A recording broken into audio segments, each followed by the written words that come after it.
Hey guys, what is going on? We're going to be back here. This time we're going to be doing something a little bit different. I mean, we've done a couple of these videos so far. We're going to be doing another tier video. This time we're going to be ranking all the wide receivers here in the league. And as you can see, there's quite a few.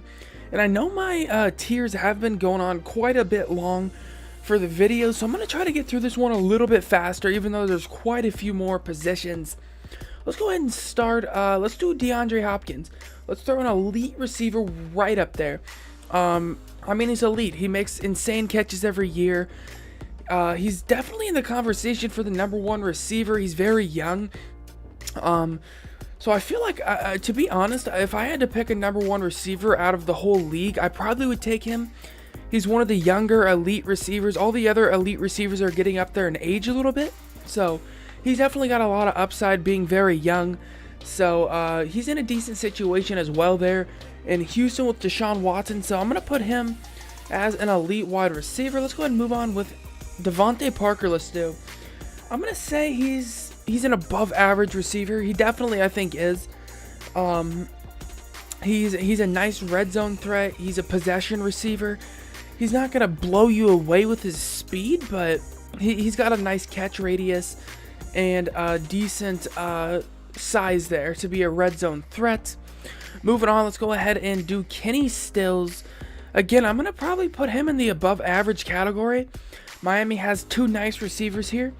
He's going to be a nice route runner. He's going to be more of a shifty wide receiver than Devontae Parker. Down in size, about 5'10".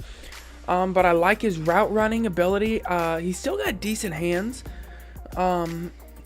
Yeah, I'm going to put him in the above average. He's got decent speed, so it's a nice 1-2 punch there for Miami. Let's go ahead and move on with another nice 1-2 punch in Minnesota. We got Adam Thielen. I'm going to put him in borderline elite. I really think he is. It's pretty crazy what he's been able to do when he doesn't have any insane attributes. Like, his speed isn't outrageous. He doesn't just have insane strength or anything like that. It's just he wins off his route running ability and just his catch and traffic ability. Like, he can make some insane catches. Last year, he made this one catch against Green Bay when he had Jair Alexander all over him, and he just snags it. He just goes up and gets it. That's what's so good about Adam Thielen. He can pretty much catch anything thrown near him. It almost reminds me of Michael Thomas. Not as much as Michael Thomas, but he's up there. So I'm going to put him in borderline elite. Moving on with Stefon Diggs. I'm going to put him in borderline elite as well, because you really have a receiver here in Stefon Diggs. Yeah, he's going to be known for the Minneapolis Miracle, but I don't think he should, because he's such a good receiver. He has a lot of speed. He's got great catch and traffic. He can make some tough grabs as well. And he's really shifty once he gets the ball in his hand. That's why you see Minnesota use him in a lot of end arounds. They'll use him in just kind of a lot of weird formations back there. So I feel like he is a very nice kind of gadget player where you can use him on those end arounds here or there. You can use him just on a streak route. I mean, he can really do all the routes you want him to. So I'm going to put him in borderline elite. Moving on, let's go ahead and move on with Alshon Jeffrey. Man, Alshon Jeffrey, I'm going to put him in borderline elite. He's made some grabs in Philadelphia that are pretty insane. The year they won the Super Bowl, I can come with some grabs there. When he was playing with Nick Foles, he made some insane grabs, like toe dragging on the sidelines. He made some good grabs. He's still got some speed. He is getting up there in age though, but he's still going to be a very nice possession target. Maybe not as much speed as he once had, but he's still going to have some nice possession for you. Let's go ahead and move on to, let's go with Sammy Watkins. I'm going to put him in above average. I really think he can move up in a borderline elite next year, since, you know, the Tyreek Hill situation is still unknown. I think he can move up there. He's got the skill set. He's very young. He's like 25. He's got decent height. I'm pretty sure he's like about 6'1". He's got pretty good speed for being that big. A lot of comparisons I see is he runs like a running back once he gets the ball in his hands, and I couldn't agree more. That's pretty accurate. He does run like a running back when he gets the ball in his hands. I like the way he runs there, and he'll catch a lot of balls that are in traffic. So in traffic isn't going to be that difficult for him. He makes tough grabs. It's just, I would say injury concerns definitely have held him back throughout his career. So hopefully that can get situated. Let's go ahead and move on with Corey Davis here for the Titans. I'm going to put him in the above average category. I think towards the end of the year, he started making some nasty grabs for the Titans last year. But, yeah, I mean, he's got Marcus Mariota throwing to him. So it's not like he has an elite quarterback throwing him the ball here. But I do like Corey Davis. He was coming out, was he the number 9th pick, I believe? The Titans took him with. Anyway, I think he's going to be a nice receiver. I definitely feel like he can end going up here to borderline elite, possibly even elite over the next few years. We'll see.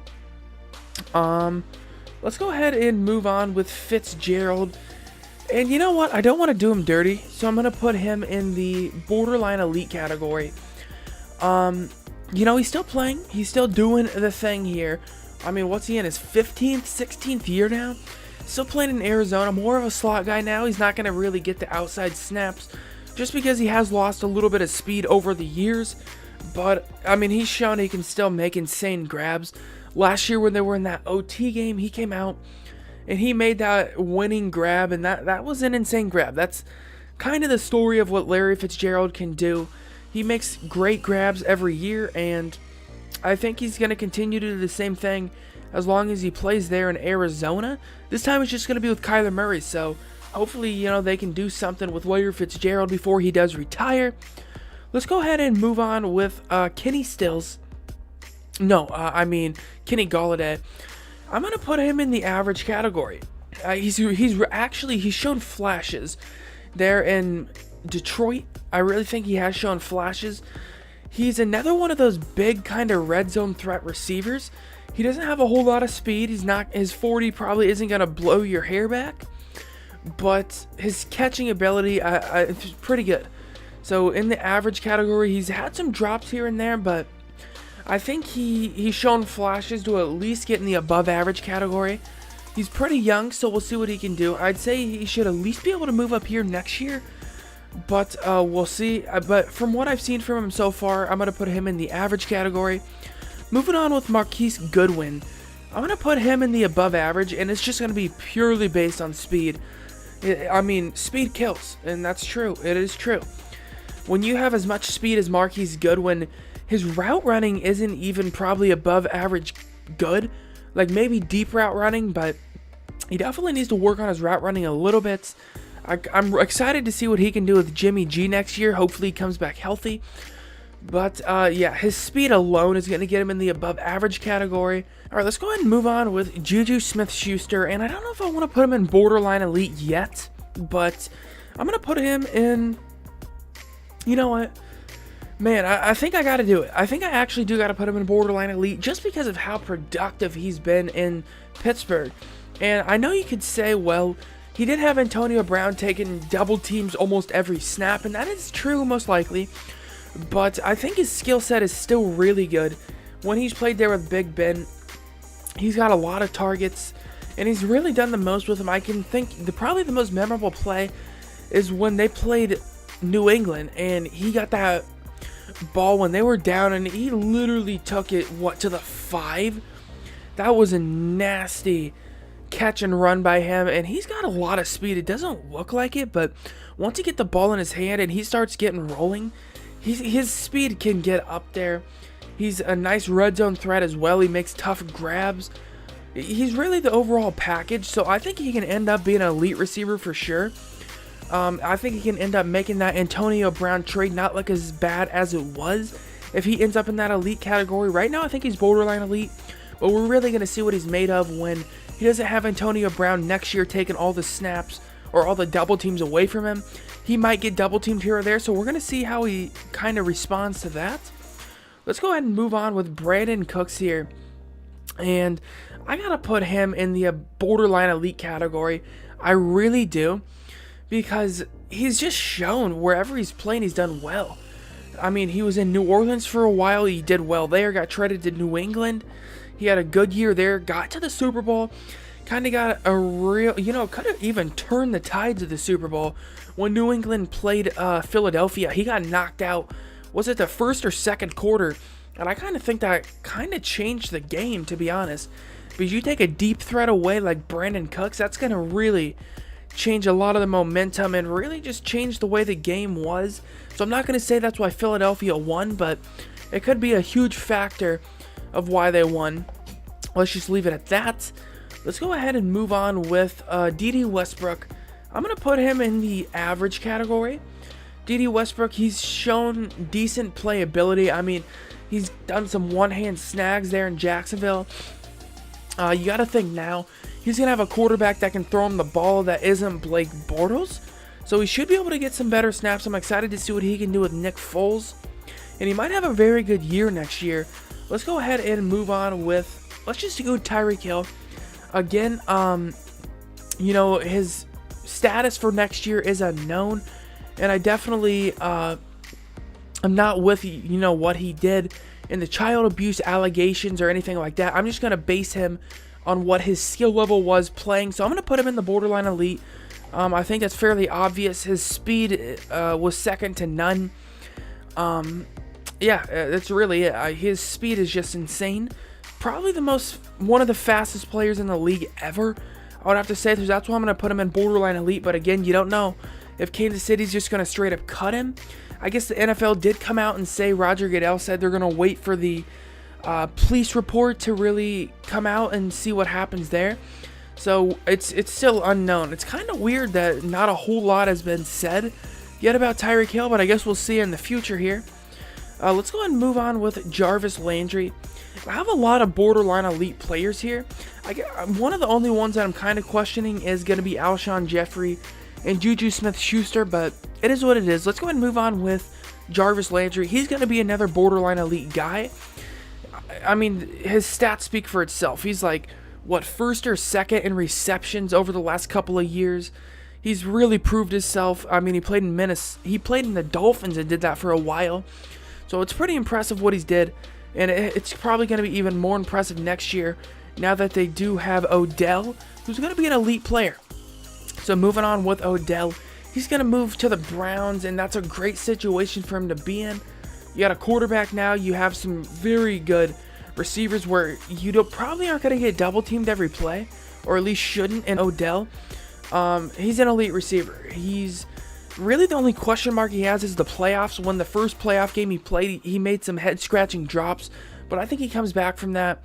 He's got the speed, he's got the catching ability, he's got the jumping ability, the route running ability. He has it all. He just needs a quarterback to get him the ball, and I think that Odell and Baker Mayfield can have a nasty connection. Let's go ahead and move on with Sterling Shepard. I'm going to put him in the above average category. I'm really impressed what he was able to do in New York for a while when Odell went down with that nasty ankle injury. He stepped up. I like Sterling Shepard. I think he's going to be a nice receiver there for the Giants. Even though Odell's gone and, Eli Manning's kind of not really sure how his career is going to go there. Maybe another year. But I think he's still a good receiver. He's got a lot of talent. I think I'm going to put him in that above average category. Moving on with Calvin Ridley. Let's go ahead and put him in the... it's either the above average or the... I'm going to have to put him in the above average category just because of what he did last year with Matt Ryan. Again, it's one of those situations where you could say Julio Jones taking a lot of the snaps, but he makes the most of his targets. Calvin Ridley, speed kills, and you're seeing it here with him. If you double team Julio Jones, you're going to leave Calvin Ridley where he's in these one-on-one situations, and he's winning a lot of them. He's winning the majority of them, I should say. And he had quite a year last year, a really good year. So I'm going to put him in that above average category. Let's go ahead and move on with Mike Evans. He's an elite receiver. Huge red zone threat. What is he, 6'3", 6'4"? He's about 230. He's not going to blow you away with his speed, but his catching ability is, again, one of the better catching wide receivers out there. I would say it's up there. I would say the most memorable snag he had was that one-hand snag where he just got drilled on the sideline. He got massacred. by, I think it was the Falcons, but he held on to it. He held on to it. And that's kind of the story of him. Let's go ahead and move on with Julio Jones, another elite wide receiver. Getting up there in age, about 30 now. But he's still elite. He's still elite. Kind of got the red zone woes, to be honest. But his skill is just insane. He's got insane speed.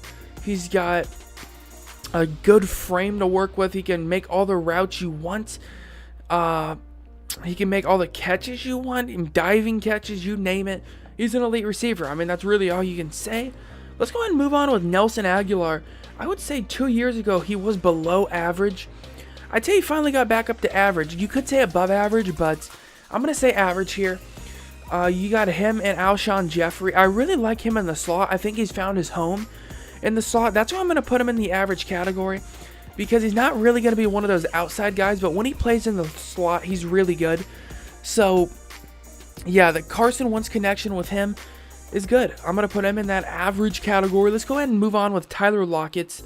Again, I'm going to put him in the average category, mainly off speed. He's had huge injury concerns over his career, but he's stepped up these last few years, and with Doug Baldwin now, really his career not really being there right now, I think, well, he's retired, I guess. So, yeah, Tyler Lockett's going to get a majority of those snaps. I guess you could say Metcalf would as well, but Tyler Lockett is the more proven guy, so he's probably going to get a lot more snaps. I could easily see him moving up to the above average category next year. Just based off his speed alone, I put him in the average. So we'll see what he can do with the more targets next year. But currently, I'm going to have him in that average category. All right, let's go ahead and move on with Quincy Enunwa here. I'm going to put him the below average. I mean, he's shown flashes here or there, but again, he just hasn't had that breakout season yet. So he's going to be not below average for me. Let's go ahead and move on with Dez Bryant. Still don't know which team he's going to be playing for. I'm going to have to put him... I got to put him in the below average because, you know, a lot of the routes he's going to run is either going to be a fade route or it's going to be a quick slant. He doesn't really do a lot of whole different kind of routes. At this current stage in his career, he runs fades and he runs slants, but he runs those very well. So those, I mean, you could put above average right there just because he runs those so well. But as a whole package, I'm going to put him in that below average category. Let's go ahead and move on with Robbie Anderson here. I'm going to put him in the above average category. I'm a huge fan of Robbie Anderson. He has a whole lot of speed. I'm pretty sure he's got like 4.3 speed there in New York. He's made some insane grabs there in New York so far. And he's got a good frame forward. He's like 6'1". So when you're 6'1 and you got that kind of speed, it's pretty impressive. So I'm going to put him in the above average. Let's go ahead and move on with Cooper Kupp here. I'm going to put him in the average category. More of a slot guy for Jared Goff. Definitely, I would say is more of a slot guy, but he's getting targets, and you can see that the Rams like to target their slot guys a lot. He gets a lot of opportunities, so I could easily see him moving up to above average, but I'd say he's an average receiver. Moving on with DJ Moore, let's go ahead and put him. I'd say last year he kind of ended in the above average category. Didn't start out the year too hot, but... you know, once Cam Newton started finding him, you've seen what he could do. You've seen he could take the top off of defense, and he's gotten comparisons as well. He really turns into a power, shifty running back. It's not just power either. Once he gets the ball in his hands, he can turn into a power running back, but he's very elusive as well. So I'm really excited to see what he can do with Cam Newton in his second year. If you look, Carolina's really one of the only teams that hadn't had an elite receiver in that division. I mean, Tampa had Mike Evans, Atlanta had Julio Jones, Saints had Michael Thomas, so now you're finally going to have the Panthers, and I think DJ Moore could be that elite receiver for him moving into next year. Let's go ahead and move on with Cole Beasley. I got to put him in that below average. I mean, he was the leading receiver for Dallas for a lot, just when he was the wide receiver. He's getting up there in age. He's playing for the Bills now. I don't know if the contract assignment was a great one, but I mean, he's going to give him a veteran presence, so we'll see what he can do in the slot. More of a slot guy, but I'm definitely going to put him in that below average category. Moving on with Michael Thomas, he's definitely an elite receiver. You could say he has Drew Brees throwing to him, but his stats prove that he is an elite receiver. He's definitely got the stats to prove it. Catches, yards, touchdowns, he's up there. Let's go ahead and move on with Randall Cobb here. doing in Dallas now. He's going to be more of a slot guy for Dallas, I would say. But he's still a good average receiver here. Nice receiver to play in the slot. You know, a lot of teams would love to have him. I don't know for the price tag they signed him to, but it's still a good guy. Good guy for you. Move on with Julian Edelman here. I'm going to put him in the above average. I can't put him in borderline elite or elite. Because I got to say, I mean, you got Tom Brady throwing to you. Yeah, he's a good receiver, but he's a slot guy. He's a slot guy. I think on any other team, he'd be the number 2 or number 3 guy at best. So, he's that above average guy for me. Let's go ahead and move on with Mohamed Sanu. I'm going to put him in that average category, to be honest. He hasn't put up any insane seasons, so yeah, I mean, I'm going to put him in that average category. Let's go ahead and put on with Desean Jackson. I'm going to have to put him in the above average purely based on speed. There's a couple guys I have probably a little higher than they should be, but it's based on speed. At this stage in his career, though, Desean Jackson hasn't showed any signs of slowing down. He's still got solid 4.3 speed. He's got good route running, and I'm really excited to see what he can do in Philadelphia. Jameson Crowder, I'm going to put him in that average category. Jameson Crowder definitely is a nice receiver, and I think I'm going to put him there. We're running a bit long on this video, so I'm going to kind of go through these a little more quickly. Keenan Allen, he's an elite receiver. We all know this for the Chargers. He makes insane grabs, and he's got a lot of catches. He's got a lot of yards, and he's decently fast. He's probably running a 4.4, maybe 4.5. But again, it's these elite receivers. Their catching ability is really what separates him from everybody else. So that's really why I put him there. Michael Thomas, again, two Michael Thomases. All right, I see you, Michael Thomas. I guess you're up here twice. You're up here twice, bro. Let's go ahead and move on with Willie Snead here, and I'm gonna put him in the below average category. He just really hasn't got that spot, I guess. He was in Baltimore, and I'm pretty sure he still is in Baltimore. He's that slot guy. He's not going to get targeted a whole lot, especially when you got Lamar Jackson at quarterback. They're going to run it a lot, but I think he can move into the above average, but currently, until he gets some more snaps, I'm going to put him in that below average. Devontae Adams, I'm going to put him in the borderline elite. I know some would say he is elite, but I don't know. I think next year he can move up into that elite. You know what? I changed my mind. He's an elite receiver. You know what? I just changed my mind that quick. Yeah, I'm going to put him in the elite category solely based on touchdowns. I'm pretty sure he leads the league in touchdowns over the last year or two. Yeah, you could say Aaron Rodgers, but same with Michael Thomas, so I got to move him up to elite. He got the frame for it. He's a huge red zone threat. So yeah, he's an elite receiver for me. Let's go ahead and move on with Philip Dorsett. And I got to put him in the below average category. He has a whole lot of speed, but he just hasn't proved that he can do anything with it, to be honest. So I'm going to put him in that below average category. Moving on with AB. Moving to the Raiders here. Leaving Pittsburgh. He's still an elite receiver. I mean, he definitely is one of the best receivers in the game. He can make all the grabs you want. He's got the toe drag swag ability. We all know this. He's an elite receiver. Let's go ahead and move on with Devin Funchess here. I'm going to put him in the average category. As a Carolina fan and a Chiefs fan here, but Carolina fan for the NFC, Devin Funchess, he dropped a lot of balls. But he's got a frame. If he can just work on his drops, I definitely think he can move in that above average category. But until he does that, he's in that average category for me. Moving on with Will Fuller, I'm going to have to put him in that average category. I'm a huge fan of Will Fuller. He has had some pretty injury concerns, though, pretty big injury concerns. But the speed alone is going to put him in that average category. If he can come back from injury, he had a pretty severe injury, though. I definitely feel like he can move up to the above average or even borderline elite. That receiver duo in Houston's going to be nasty. But yeah, I really like Will Fuller. So speed alone, I'm going to put him in that average category. Moving on with Amari Cooper, I'm going to put him in that elite category. I was debating on putting him in that borderline elite category, but I mean, you've seen towards the end there what he could do when he has a quarterback thrown to him that isn't Derek Carr. I know he led the league in drops for a while, but he had what do you have? 200-yard games just in the short time he was in Dallas. He really showed what he could do in Dallas, and I think it's just going to only get better there when you got a year for Dak to get used to him. Let's go ahead and move on with Marvin Jones here. I'm going to put him in that average category. I mean, he can make some tough grabs, but again, he's getting up there in age, so I'm going to put him in that average. T.Y. Hilton, that's tough. Last year, I thought he was regressing, but he played well. I think he's going to be a borderline elite. He used to be an elite. I'd say he dropped to a borderline elite receiver here. So, yeah, I'm going to say he is a borderline elite receiver. Still got some speed to work with, and still got Andrew Luck throwing to you. But skill set wise, borderline elite for me.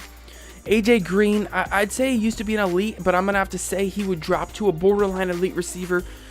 He's had it tough in Cincinnati. Hasn't really had a quarterback to throw to him except Andy Dalton. But as he's getting older here, he's going to start dropping, unfortunately. And I don't know if he's going to get that Super Bowl that he's really never gotten. So, yeah, he's going to be that borderline elite for me. Let's go ahead and move on with Tyler Boyd.